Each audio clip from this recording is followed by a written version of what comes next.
Salam Swastiastu, perkenalkan nama saya Komanjuan Wijaya, NIM 231303111. Kali ini saya akan memberikan jawaban dari UTS mata kuliah Kewirausahaan Kimia. Di sini saya akan menjawab pertanyaan-pertanyaan ini sebagai berikut, yaitu menjelaskan dan memberikan contoh di lingkungan saya mengenai pengertian wirausaha, pendekatan dan teori perusahaan, kelemahan dan keunggulan menjadi entrepreneur dan karakteristik wirausaha. Setelah masa pandemi COVID-19, sebutkan dan memberikan contoh etika, fungsi, prinsip berusaha yang cocok dilaksanakan pada saat setelah pandemi tersebut. Apa yang dibutuhkan pada aspek perencanaan usaha dan analisis kelayakan usaha bila Anda mau bergerak dalam bidang pertanian. Jelaskan dan berikan contoh resiko usaha bila Anda berusaha dan mengembangkan usaha dalam bidang kimia. Dan kewirausahaan adalah proses dalam mendirikan dan menjalankan bisnis usaha tersebut. Inovasi apa yang diperlukan untuk membangun bisnis inovasi dalam pariwisata di daerah Anda? Baik, pengertian wirausaha. Pengertian wirausaha merupakan seorang yang memiliki ide di dalam mengambil risiko dan memiliki kreativitas untuk mengetahui peluang yang akan diubahnya menjadi usaha yang menguntungkan dan dapat menghasilkan keuntungan. Di sini terdapat pendekatan dan teori yang saya gunakan adalah sebagai berikut. Pendekatan yang saya lakukan adalah pendekatan kreatif, di mana pendekatan ini menciptakan bisnis baru berupa penggunaan desain interior yang menarik ataupun menggabungkan unsur-unsur budaya Bali dan produk mereka sebagai contohnya, yaitu yaitu teori inovasi. Inovasi mendorong wirausaha di wilayah saya untuk terus mengembangkan ide baru seperti menghadirkan produk dan layanan yang belum ada seperti usaha kuliner yang dipadukan dengan pemandangan berupa sawah-sawah hijau.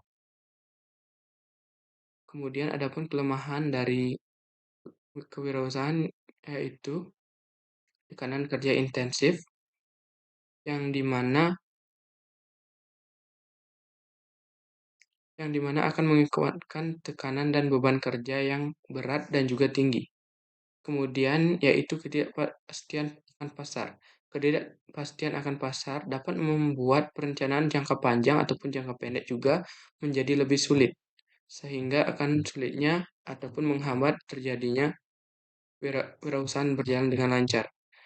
Kemudian adanya kelebihan dalam berwirausaha yaitu kendali penuh atas visi dan strategi bisnis, serta potensi keuntungan finansial yang besar daripada pekerjaan-pekerjaan konvensional lainnya.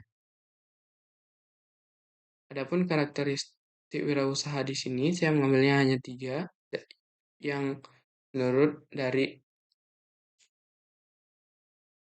karakteristik di wilayah saya. Yang pertama yaitu kreatif. Wirausaha sering memiliki ide-ide inovatif dalam menghadirkan produk yang unik, mencerminkan budaya Karangasem. Kemudian, ketahanan. Biasanya di lingkungan saya dipengaruhi oleh musim pariwisata. Oleh karena itu, wirausaha harus memiliki ketahanan yang kuat dalam menghadapi fluktuasi pasar, seperti mempromosikan ataupun menghargai budaya lain dengan pembangunan sisa dan juga layanan dan produk mereka. Kemudian, kewirausahaan sosial. Beberapa wirausaha di lingkungan saya juga berfokus pada inisiatif sosial dengan membangun ataupun mendukung pembangunan desa-desa lokal yang melibatkan komunitas dan bisnis mereka. Adapun contoh kewirausahaan di lingkungan saya seperti pengusaha yang membuka restoran unik dengan konsep budaya Karangasem atau dipadukan dengan konsep Bali pada makanan khas Bali.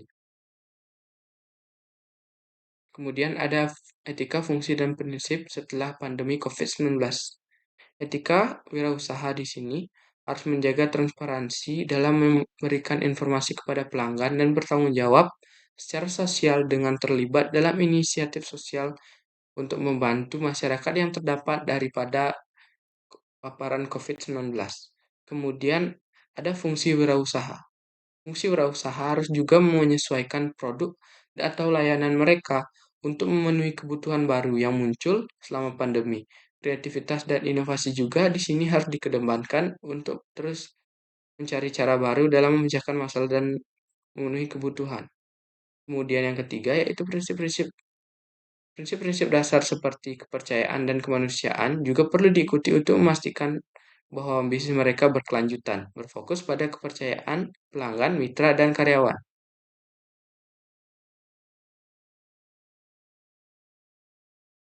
Adapun perencanaan dan analisis kelayakan usaha apabila saya mengambil usaha dalam bidang pertanian, yaitu yang pertama dalam perencanaan usaha, saya akan melakukan deskripsi bisnis yang menggambarkan dengan jelas produk pertanian yang akan dihasilkan.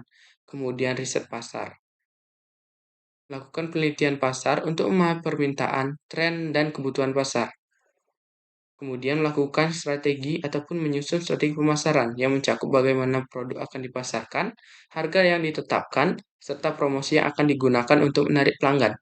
Kemudian rencana manajemen yang mencakup bagaimana bisnis akan dijalankan sehari-hari, yang mencakup organisasi, struktur manajemen, dan perencanaan tenaga kerja yang masing-masing ada anggota timnya yang akan bertugas.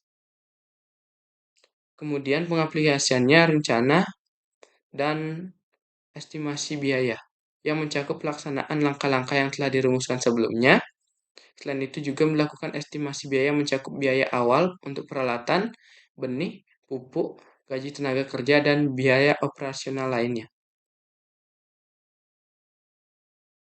Kemudian analisis kelayakan usaha dari hal tersebut, yaitu yang pertama, yaitu aspek pasar, menganalisis dan lebih mendalam terkait pasar yang akan dituju.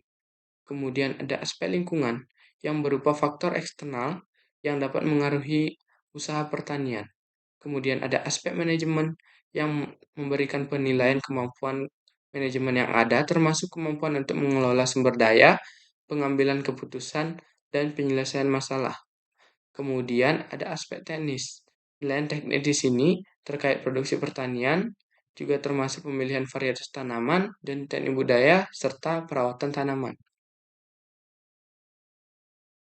Adapun risiko usaha dalam bidang kimia, yaitu yang pertama, adanya risiko keuangan, yang ketika mengembangkan usaha dalam bidang kimia membutuhkan ataupun memerlukan investasi atau modal yang awal yang berupa besar, yang mungkin mahal, dan tidak adanya permintaan yang cukup akan produk akan dibuat maka mengakibatkan kerugian yang besar nantinya.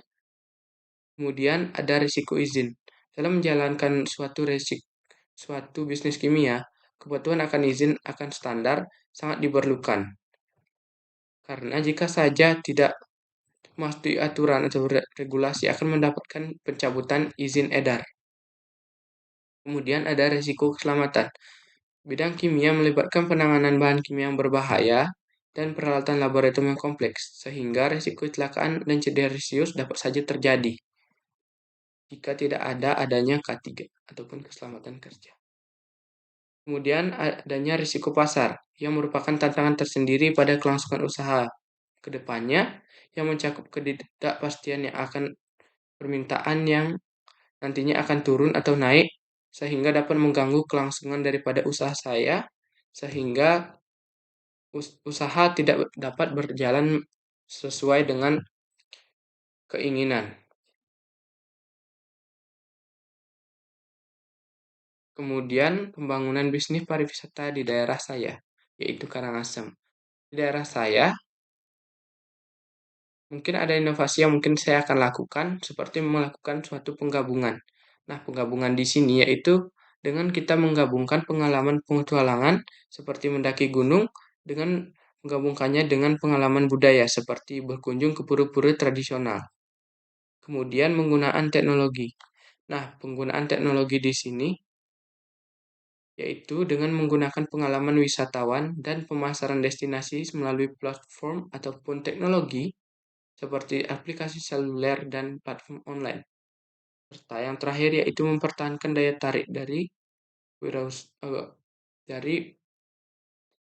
bisnis pariwisata yang ada di Karangasem dengan cara mempertahankan daya tarik wirausaha dalam hal pariwisata dengan mengadakan acara budaya khas, tur petani sawah ataupun festival lokal yang akan dilakukan dalam daerah saya.